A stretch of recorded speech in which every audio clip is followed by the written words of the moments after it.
say my old role, like we kind of split it in half, and Jason took part of that, and him and his team, which so includes Mural, working on a lot of market-facing ideas and market-facing conversations and all those types of things. Yeah. Sorry. So Jason, I'll kick it over to you, and you can talk about what's going on in your world, and along with the regulations and the deregulations and all those sorts of things. Yeah, great, Tim, and good afternoon, everyone. And I know most of you, but for those that I haven't met, again, my name is Jason Keller. I've been at Wolters Kluwer now for a little over 3 years, starting in advisory services, but moved over to the product side of the house really about a year ago, last June, and thinking about strategy and not only learning and meeting all of you, but understanding what pain points you have in your world, and then taking that voice and communicating with Tim and others around how our roadmap may or may not evolve in pushing our WIZ suite to the next level. So happy to be part of this. Eric Diaz and Tatiana Wentler are also on the call for us as well. They also participate in strategy with Mural, as Tim had mentioned. So my role here in really just this first slide is to talk about what's happened here in the news the last 10 days or so. And there's really sort of two big things. Number one, we had a confirmation hearing for the new director of the CFPB. And in that confirmation hearing, there were a lot of different questions and comments and typical political, one side of the aisle for or the other side of the aisle against. So again, Wolters Kluwer is not we are politically neutral, but our job is to understand what rules actually come from the agencies to move forward. But in that confirmation hearing, there were specific conversations around Section 1071, and in there, I think essentially the testimony is that the director, if approved, will monitor and react to all regulations put forward. So kind of a general statement. But at least from our takeaway on this, we didn't think 1071 was DOA. We did not think that it was going to be completely removed or redacted. Now, it may be scaled back. It obviously has a large voice, many of which of you were on the phone saying that the terms are too onerous, but especially for community banks. For community banks that come in and say, yeah, this is too much for us, 1071 is really just built for the bigger banks. And obviously we have a mix of folks here on this call. But regardless of how you feel about the rule, all of you were very close to the finish line one way or the other, or at least on the 20-yard line if we use our football reference here. And some of you have come back and told us that said, yeah, we're just going to finish because we've already invested a lot of, thousands of hours and millions of dollars in our time and effort. We may have purchased Small Biz Wiz, we may not have, but at the end of the day, we've done a lot. And some of you are still wanting to move forward with Small Biz Wiz because you think it could add value to you in looking at your underwriting, looking at your pricing, thinking about your market strategy, thinking about your physical branch footprint, thinking about where you put commercial loan officers, potentially where you take them away, how you link this to your deposits. There a lot of you have just come to us with our ideas of how you may want to use Small Biz Wiz in the future. But this isn't so much about Small Biz Wiz as what actually came out today, or at least a summary thereof. But the ICBA essentially came out with a statement that said that the bill put forward back in February from Chairman Roger Williams on the House Small Business Committee is putting forward a bill to essentially completely remove 1071. Now, this is interesting because this has nothing to do with the confirmation of the CFPB and whether you're a fan of the CFPB or not, or whether you're a fan of DOGE or you're not, or whether you're a fan of what the agency did. 1071 was still on the books, and it was still going to be, whether it was monitored by the CFPB or not, it was still going to be a law. But this bill that was put forward by Williams back in February, the news that just came out today is that it's starting to be redlined as of April 2nd. And you're going to say, Jason, yeah, we already knew that. But What I didn't know, and what Tatiana has helped me understand, is that the Congressional Review Act cannot be used again on 1071. It's already been used several times. So from a rule standpoint, you can't use the Congressional Review Act to look at 1071. But the idea is that if 1071 were to be completely redacted, it would have to pass the full House according to House rules. But it would also have to face a 60-vote hurdle to pass the Senate. So that's a supermajority. And right now, the Republicans, even if they were all in favor, don't have a supermajority in the Senate. They did just gain 2 House seats, but again, at least what we've seen here recently is that they don't have 100. They're not completely 100% on most bills. So that being said, when the bill is being redlined, at least from Jason's perspective and Jason's perspective only, I believe this opens up the window to just change the rule. They will essentially go in and negotiate, they'll navigate, they'll compromise and come back to the table and potentially take the 81 fields, and maybe they'll drop them to 60, maybe they'll drop them back to the 13 and just call it 1071. Maybe they'll meet somewhere in the middle. So for those of you that have sort of been in wait mode to find out about small biz whiz or to find out about 1071, I think this is actually going to be moving fairly quickly here. We know we don't have July 18th as a mandatory reporting date for the tier 1s any longer, but that doesn't mean before July 18th we won't get something around this bill. So this is just all fascinating to me as someone who's kind of a regulatory nerd on this stuff. But if you all are hearing something from your lobby or internally, please reach out to me. I'm always trying to clarify what I think I know and what I don't. But at the end of the day, we know that the redlining has started, and I believe there will still be a 1071. I also still will believe there will be a CFPB, not in the same form, not with the same regulatory objectives, but to get something removed through Congress right now, I just don't think they have enough votes. But again, that is Jason's opinion and Jason's opinion only. The other thing I will just talk about is a webinar that we're going to be doing on May 14th, coming up with the DOJ, as well as Maureen Yap. And those of you who are Federal Reserve regulated, you may remember Maureen. She was in charge of fair lending oversight at the Board of Governors for many, many years. She has now moved on to the Housing Action Alliance, so she'll be talking to us. Tatiana has drafted an article and a questionnaire essentially summarizing all of the DOJ's actions over the last sort of 14 to 18 months. So we've gone through and essentially put out thematically what each of those cases can tell us. Now, granted, we are in a different administrative period right now. We're in a different DOJ, so we don't know if the combating redline initiative will still be in play. We're guessing it won't, but we still believe that there are lessons to be learned in the aggregate. So in this white paper that we've developed, it isn't a dissection of any individual case. Now, there is some summary information in there, but we've built a very neat horizontal grid that talks thematically how they're similar and how they're different. And because the First Credit Union was actually put forward as a case under the redlining initiative, we thought that at the time this was going to be a big deal for credit unions going forward. But again, we know things have changed. But anyway, I'll just flag that May 14th webinar for those of you who would like to attend. Also, as customers of Wolters Kluwer, you also may have been invited to an April 17th webinar. Now, this one we're doing sort of as an invite only, but obviously all of you could be included in that. But that is really a discussion with us around the regulatory status of CRA modernization. We know Friday that CRA mod is now done. I still believe there is a window for the regulators to get back together and go through this process again. Now, the press release doesn't say that, but it does just say that the regulators will, quote unquote, work together to ensure consistency. But I will also remind you, and I know I've shared this with several of you at conferences and through other conversations, we have to remember that each of the regulatory agencies has gone through changes. So every one of the folks who worked on CRA mod from FRB, from FDIC and OCC are gone. There's only 1 or 2 left, either through retirements or other assignments.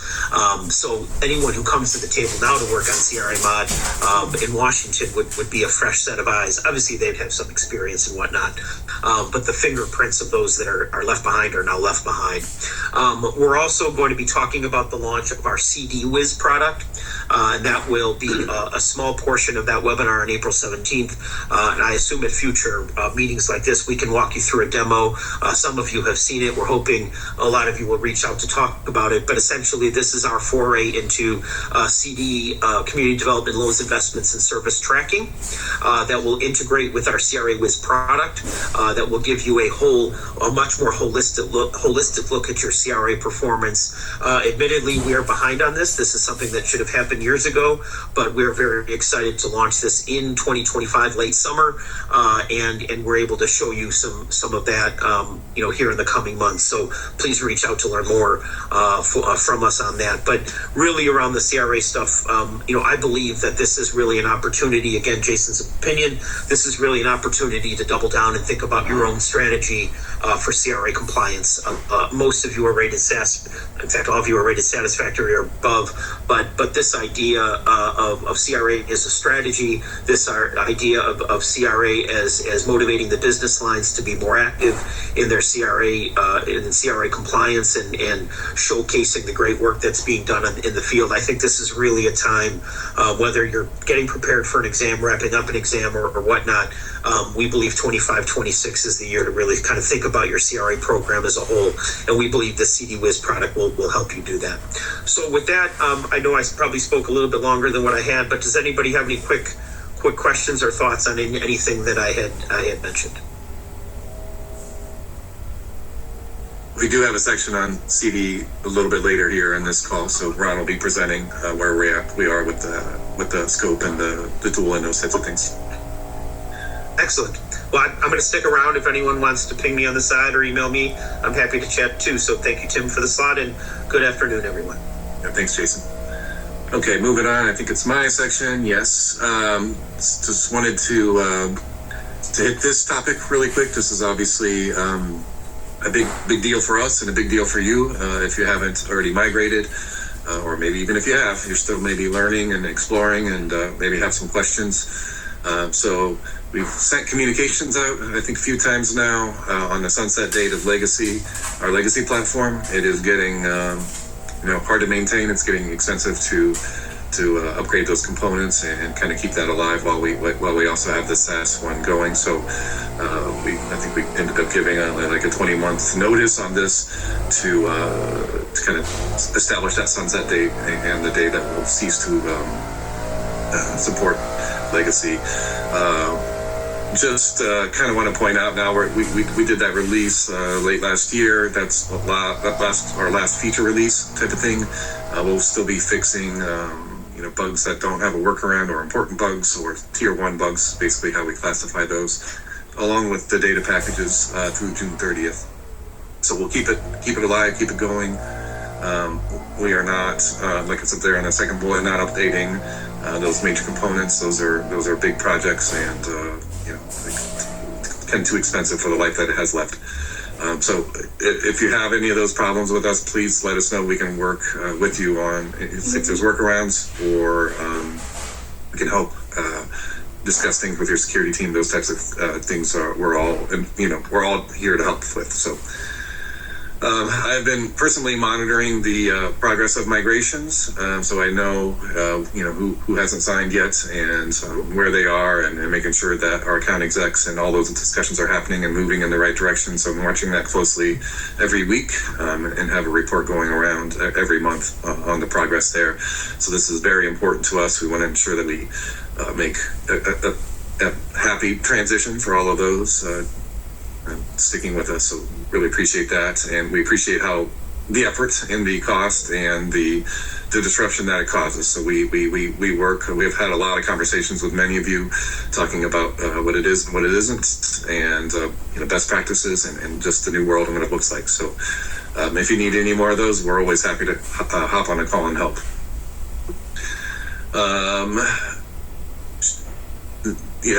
I can't see all the people that are on this call. I know, we could have a 2-hour discussion about migration, and those of you that have and your experience, and those of you maybe in the middle, and then maybe the people that are looking to go. But I have a couple minutes here if anybody wants to opine on their process. I know our friends at TV asked to maybe have a couple minutes to talk about migration, and they were the first institution on our single sign-on solution, which wasn't as smooth as we'd all hoped, but just wanted to kind of open the floor and see if people have any major worries or questions or positive experiences or any of those types of things before we move on to the next.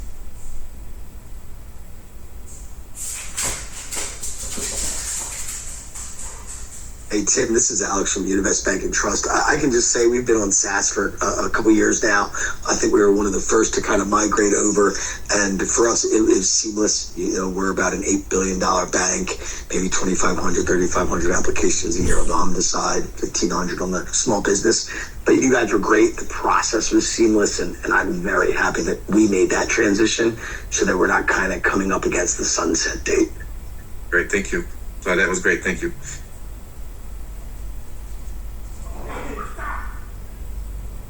Hey Tim, it's Diana from HSBC. We're kind of starting our Yes. process. Just curious to know, we're looking at like an SFTP site. Curious to know how many folks are importing through like a network drive versus using an SFTP site. Andrew, we don't have any. We have a lot of people that have been configured on the SFTP, but I don't think we don't really monitor it. Do we know if anybody's using it? I don't think we have anybody at this point. So right now I'm working with 5 different clients on getting SFTP set up in the test environment. Technically nobody is working in production quite yet, but I know a couple of them are close to getting into production. So SFTP was something we released at the end of last year and still working through with those initial customers on facilitating getting information into the system that way. Thank you. Thank you. And Diana, good to see you again from yesterday. But Thank if you. there's something that you guys want to play around with in the CT environment, please reach out to Andrew and I, and we can get you set up for that. Yeah, okay, perfect, thanks. Yep. And Crystal, you have a question? I just want to actually add a comment for the group. So we're in the process of transitioning over to SaaS, and I'm here at Santander, so we're about 100 billion in assets. And I would just caution everybody who has a very complex and robust technology department, please just be cognizant of the perhaps challenges that you will face while you navigate with your InfoSec partners. That is definitely going to hold us up significantly.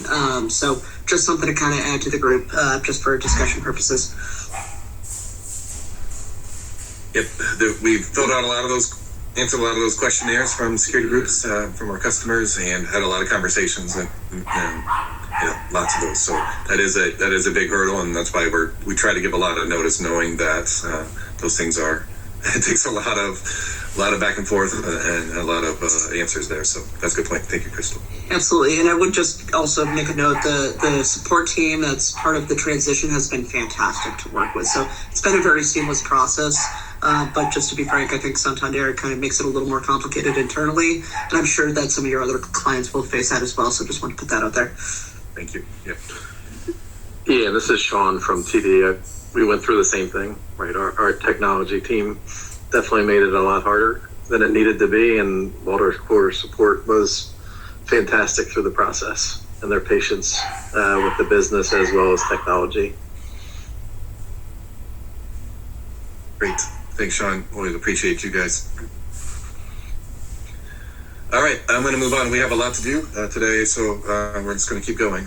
If you guys want to reach out, always reach out to us. We're always willing to talk or meet or whatever you guys need. Our team is very responsive to that. Hopefully those comments reflect that, obviously. Okay, so I'm going to kick it over to Paul. Paul has been working on our new roadmap tool, along with he's also responsible for the things that go on the roadmap. So he's going to give you a tour of that. Just couple things to note.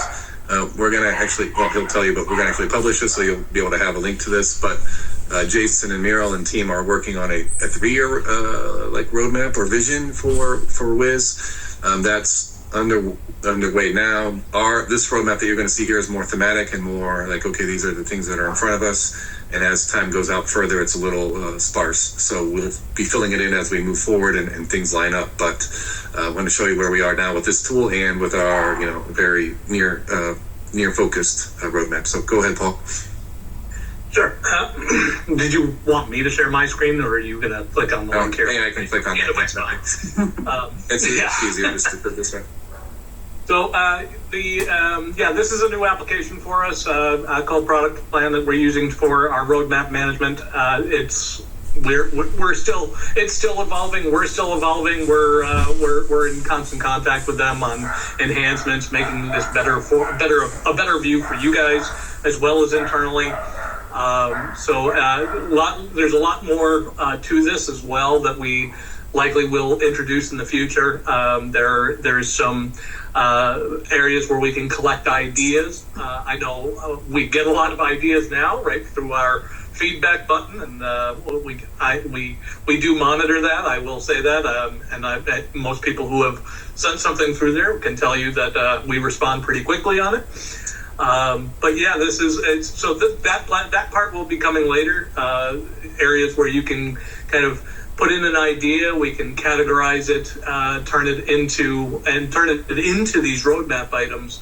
But this is also going to remove the old static roadmaps that we used to have, because those were all PowerPoint.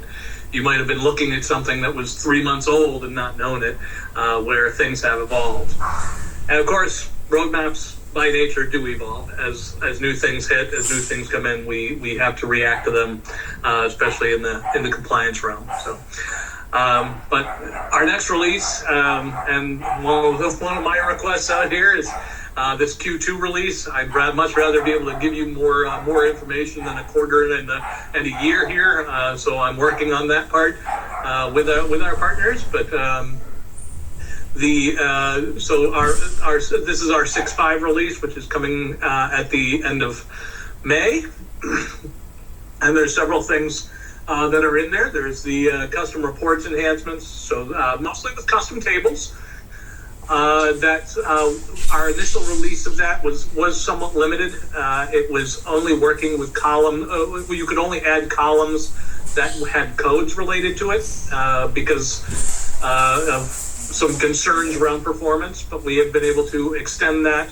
You can now select any column and use it. There are still some limitations, so to make sure that we don't overload anything, but that will be a lot more usable. There's the fair lending reports enhancements. So we had several requests for some changes within our fair lending reports. We had started on doing some of the reports also for the 1071 regulation. We have since stopped until we get further clarification on that. Bug fixes as well were included in that. If you need more information on that, it'll be in our release notes, but we can also get more information. Ron Paulson, who will be joining in a little bit, can shed some light on those. Interactive geocoding is finally going to be here. I know that's been an ask for a long time. So it is both the street level and the map level geocoding. We've made a few updates to OData. So the OData enhancements include both a token-based authentication, which was a concern for several people. So a more secure authentication method. As well as we are also looking at doing some auto syncing as opposed to manually syncing those files. So you're looking at relatively up-to-date information. Record locking, and this can be done in multiple ways. It can be done, single record. It can also be done across an entire file. So you can lock and unlock your records, and when you do lock them, nothing gets updated. Geocoding will not update. If you run geocoding, it will not update, etc. And then user role reporting. So this is as we switched over to a new authentication system last year. We had several requests for the ability to see who are the users that were in the system and what roles they had.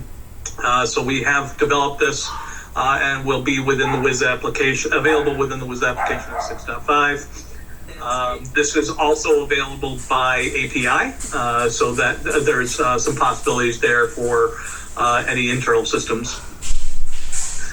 From a tech debt perspective, we are and this is kind of an ongoing. You'll see all of these things in the bottom are ongoing throughout the year. We are reviewing their fair lending model. So as we hear things from the partner that is reviewing our model, we are making changes and reviewing those changes, making updates and fixing issues and documenting everything.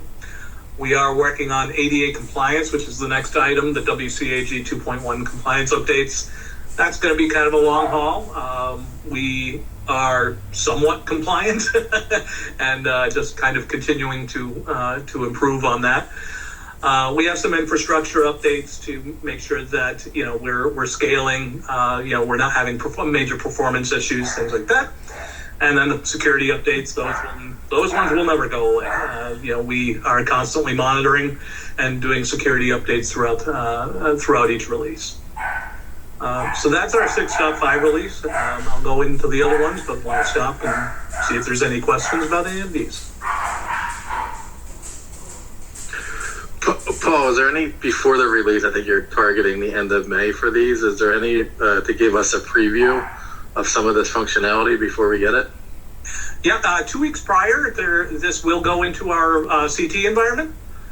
So they will be all be available there. If there's ever something you guys want to see, we can potentially give a little bit of a preview, and then typically after our release, I know it's not not the best, but it's after the release, we'll also be doing a demo to do a little bit more of a deep dive into all of these things. So and show them off so that people can see how they work and get some experience with them. And this is Jason. Getting back to product plan, you're going to see that gray box that's listed as discovery. Now that isn't going to show up on this page, but any idea that you give us, we're now able to feed this real time. So it will then go into our discovery parking lot, if you will, that we can then vet out as we go to eventually start filling out these quarters. Not so much the immediate, unless it's a small item, but then starting to fill out 26, 27, 28. So just to give you an example of what I was talking about previously. Yeah, and is the intent of this group to eventually be part of that road mapping planning? Right? I know we're putting things into your system, right? Whether it's a bug enhancement. I'd like to see this group as a group kind of weigh in on the rating of those to get them onto the roadmap. Yeah, because I feel like we're putting them in now, and you guys are weighting them to the way and I like to hear from the other clients, right, on which ones are a high priority for them versus others. Yeah, that's a great point. And now that we've started this list that Jason's mentioning and Paul has here, we can start doing that a little cleaner. In the past, these sessions, we've had some surveys at the end that have asked you to stack rank some things or whatever, and we should get that back to that in our next call. That'll be a great topic to have. So we'll line them up and get to that. So that's perfect. Thank you. All right, I have a couple questions here. Ellen. Hi, thanks. Sorry. Paul, sorry if I missed this. Can you just touch a little bit on import with filter? How robust is that going to be? It's fairly robust. So it's and Andrew, I make sure I'm not speaking out of turn here, but it will allow you to basically filter on any or multiple items within the source file. So kind of like writing an expression saying, only import records with this, and this. Thank you. All right, Nicholas?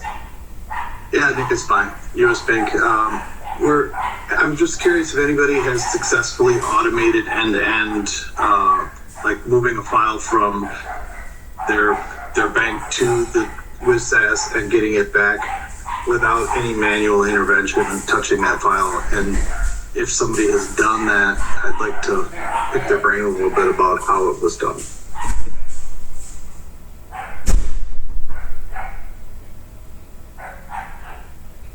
So no, nobody has done it yet. It's still something that multiple clients are working through in the CT environment. Okay.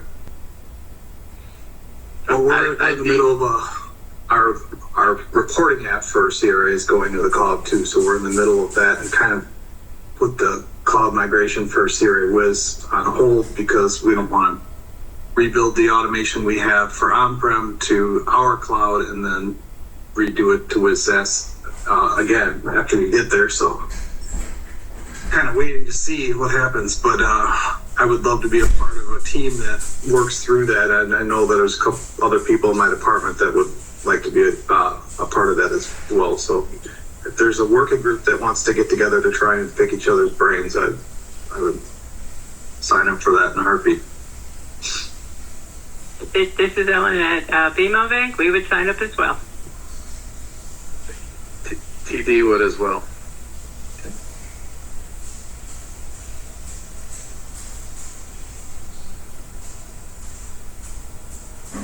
Walter, go ahead, really. Sorry. Yeah, go ahead, Walter. Yeah, this is Walter from TD.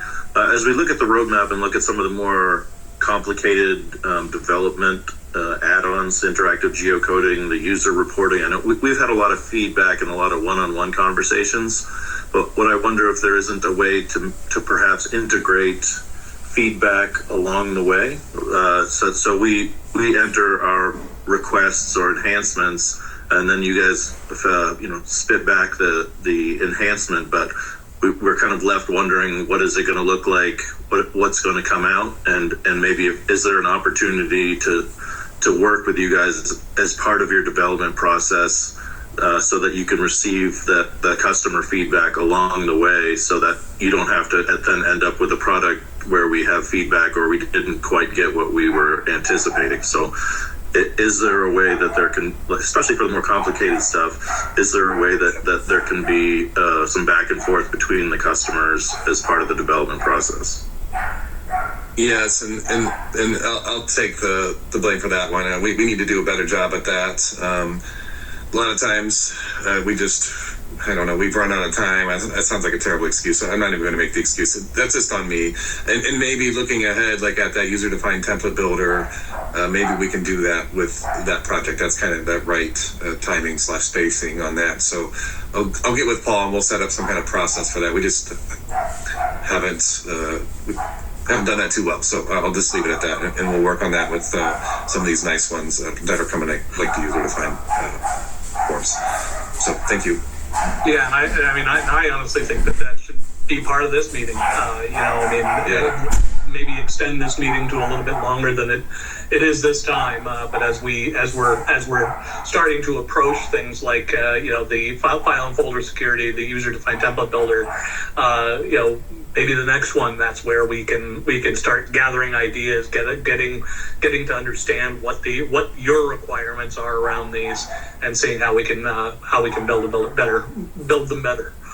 Yeah, and that kind of folds in with what Sean was saying about the prioritization too, right? So if everybody's prioritizing number one, we can make sure we can get that feedback at that time too. So we can kind of do all of those things together. So we hadn't done too well at these meetings last year, as you guys are probably aware.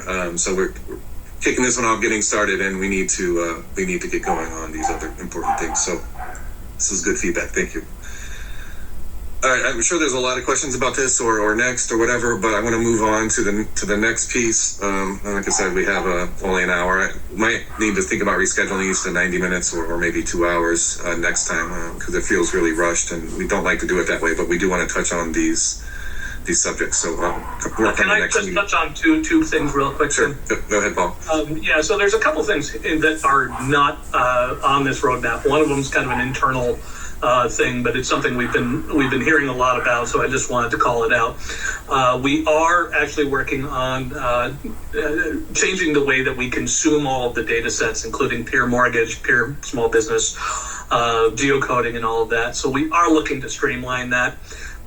It is a work in progress. It's not, so I don't have a date or anything like that to promise you, but it is something where we'll be able to automate testing and hopefully we'll be able to dramatically improve our time to market on those things, or time to delivery on those. The other thing I just wanted to call out is that with the community development piece that's coming, and Ron's going to talk about this in a few minutes, there's going to be a change to the grid view. So we're using a new component. It's not going to change dramatically. It might look a little different, but it's not going to change dramatically in the initial release. But we have a lot of feedback regarding column settings and different things with the grid view. So those likely will not be addressed in this initial release, but they're going to enable us to build a lot of those enhancements.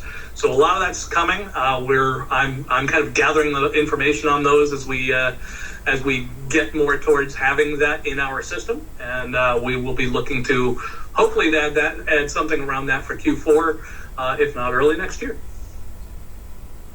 That's it. Thank you. Thanks, Paul. Okay, moving on, and like I said, if you need more time, just ping us and we can go over this in a separate session. All right.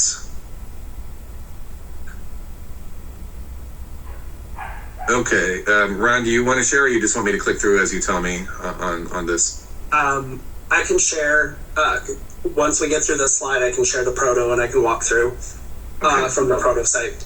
So. Okay. I don't know how to run this thing, but yeah. Go ahead.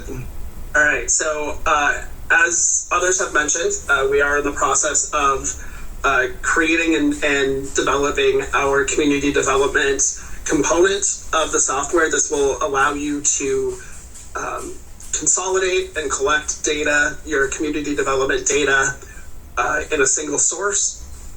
You'll be able to assign records for review. They'll give you a bit of a workflow piece in there. And then also, just qualifying the community development activities, making that determination, does something qualify, does it not qualify, and produce the necessary records for your exams. We'll get to the proto here in a moment, and I can show some screens on that. Our timeline for phase 1 delivery would be in Q3 of 2025. And then we have future phases where we'll deliver additional functionalities such as document repository. This will be the ability for you to upload supporting documentation for your community development activities, link those directly to specific records, adding in additional customization abilities, like the ability to customize the form views that you see, adding customized statuses, and things like that. Also looking for feedback as well as, what kind of additional reporting specific to community development that you would be looking for, other than just an export of data to provide to your examiner. We'll be looking at doing some of that automation within the workflow I mentioned, the ability to assign records, looking at things that we can do for automating some of those either assignments or status changes. And then down the road, once we collect enough data, we're looking at some type of an ability for pre-qualification. So based on potential activities that have been done in the past that have qualified for community development credit, being able to look at that, analyze it using machine learning and AI, and make some type of a pre-qualification saying, based on all of previous activity, this we believe would qualify, and hopefully helping in that whole qualification process. All right. Let me switch over here and Tim, I will start sharing and I can show you. At this time, I'm working from a proto site type. So this is intended to be able to get kind of look and feel, some high level indication of what the system will be able to do, but this is not hooked up to any kind of a database in the back end. Things like geocoding, it's not hooked up to any of those services. So keep that in mind as we go through here. This page is, as Paul mentioned, we're rolling out a new grid view.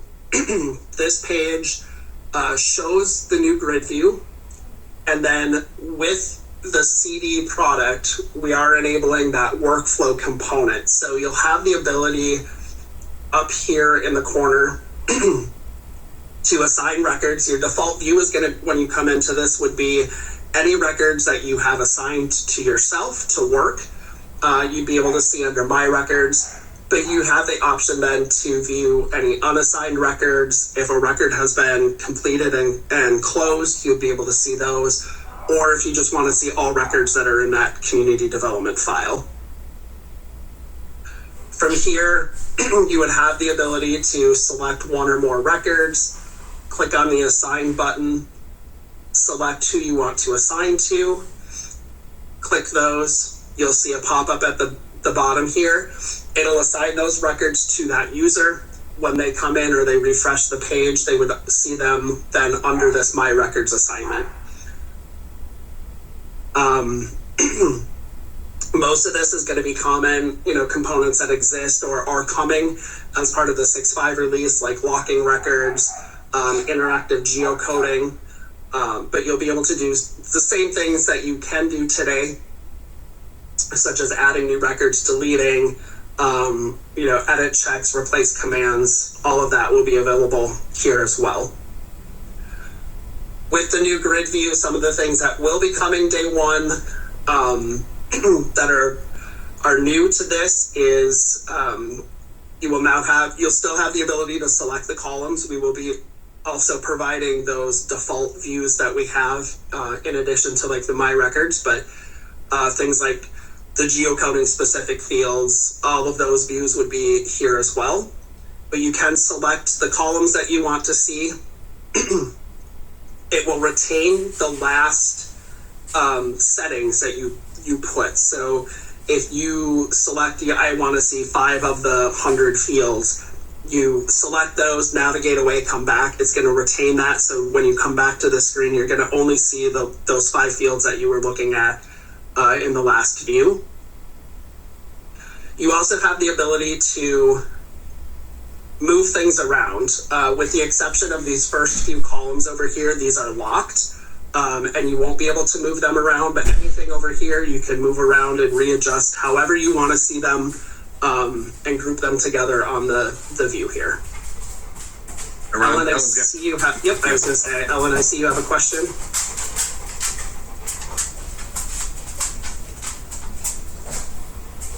Ellen, I think you're on mute. Yeah, sorry about that. I do. Quick question. Is this a look at the grid view that Paul was describing earlier that we're going to see in the May release? And will this apply to all file types, or is this specific only to CD? This will be the new grid view for all file types, with the exception of kind of this section up here, the My Records, the assignment. That's only, at this point, will only be available for community development with that workflow component. It is something we're looking at rolling out potentially to other file types as well. So if you wanted to have some kind of a workflow for HMDA files, for example, you would have that available, but that will not be initially part of the rollout. We would highly, highly, highly recommend it be available across all file types. HMDA, small business. It will be eventually, if not right away. Okay, thank you. All right, I see. But July, not May, right? So Alan mentioned May, but this is the July or August release, the Q3. Correct. Yep. Okay, next, go ahead. I see Lisa's got questions. Hi, Ron. You had mentioned that this new grid view will retain the settings for the columns. Current state, when users exit out of Chrome or sign off for the day, it is cleared, at least on TD's end. Is it still being retained in the cache, or is it retained somewhere else?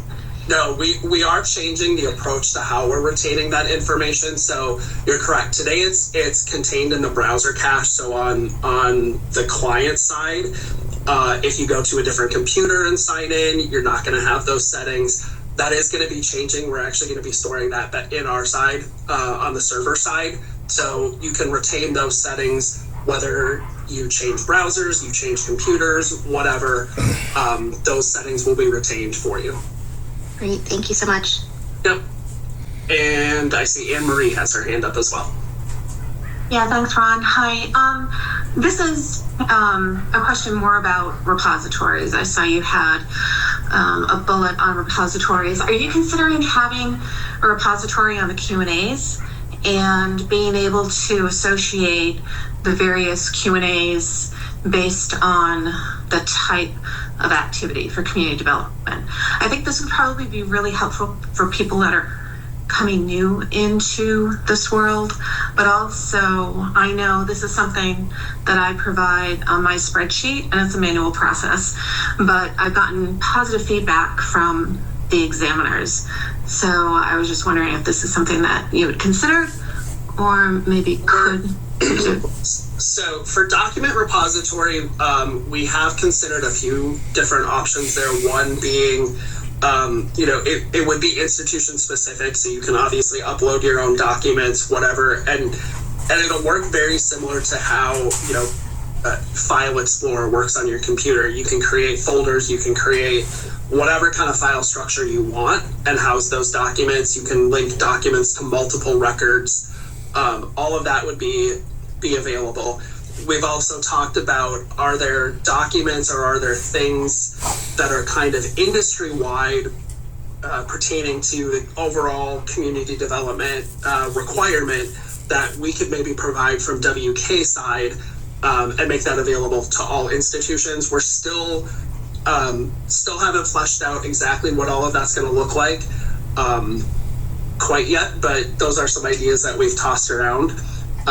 Certainly open to, But Anne Marie, I do see this is Jason, I do see an advantage of linking to specific Q's and A's around how things are being qualified. But also definitionally, there will still be some free form fields, correct, Ron, for individuals to type in where they qualified it. And if the OCC illustrative list ever does come to fruition in that way, we'll anticipate pre-populating based on specific category. But at least in my mind, all of this should help each and every one of you stop having to prepare for exams the same way that you have and focus more of your time on understanding the impact and working with your constituents. So really the sky's the limit, but those kind of ideas, Anne Marie, are always welcome. Yeah, sure, thanks. All right, we'll keep going with questions. Christine. Hey Ron, how are you? Just curious on community development WIZ. Do you have the ability within the tool to align loans and investments with various assessment areas, CRA assessment areas? So a loan that might benefit 2 or 3 different assessment areas, and also the loan doesn't necessarily geocode to the address that's used because it's the corporate office of a CDFI, for example. Short answer, I'm going to say yes, and I'm going to table the rest of that. Once I open up the records, we can kind of see what the form view high level would look like and how that allocation portion would work. Okay, thank you. Yes, but statewide or regional benefit is still.